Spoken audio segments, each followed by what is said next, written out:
আচ্ছা, এখন আল্লাহ পাক বলেছেন এর সামনে তোমরা মাথা নত করো। মাথা নত মানে কি? জাস্ট মাথাটা নত করে দেওয়া? মাথা নত মানে নিজের ইচ্ছাকে সঁপে দাও, নিজের ইচ্ছাকে সঁপে দাও। মন চাচ্ছে আমি নামাজ পড়বো না, আল্লাহ বলছেন পড়তে হবে, এর নাম সঁপে দেওয়া। মন চাচ্ছে আমি একটু মদ খাই, আল্লাহ বলেছেন খাওয়া যাবে না, হারাম, এর নাম সঁপে দেওয়া। মন চাচ্ছে একটা মেয়ের সাথে একটু কি করি, ডেটিং করি, একটা মেয়েকে নিয়ে ফুর্তি করি, আল্লাহ বলছেন জেনা করা যাবে না, এর নাম সঁপে দেওয়া।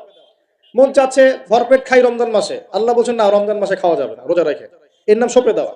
মন চাচ্ছে সম্পদের পাহাড় গর্ব, কাউকে কিছু দিব না, আল্লাহ বলছেন না, নেশাব হয়ে গেলে জাকাত দেওয়া লাগবে, এটা হলো সঁপে দেওয়া। সঁপে দেওয়া মানে কি? আল্লাহ পাকের বিধিবিধানের সামনে নিজের ইচ্ছাকে আত্মসমর্পণ করা, যে আল্লাহ যা বলেছেন আমি তাই করব, যা ছেড়ে দিতে বলেছেন ছেড়ে দিব, দ্যাটস অল। এর নাম ইসলাম। ইসলাম হলো এই বিষয়টার নাম, নিজের ইচ্ছাটাকে আল্লাহ পাকের বিধানের সামনে আত্মসমর্পণ করে দেওয়া।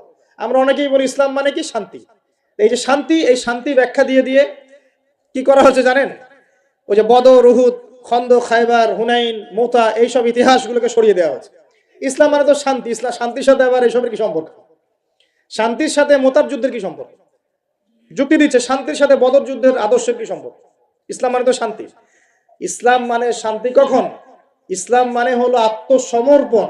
যখন একজন মানুষ নিজের ইচ্ছাকে আল্লাহর সামনে সঁপে দিবে, এর মধ্য দিয়ে সে শান্তি অর্জন করবে ইনশাআল্লাহ।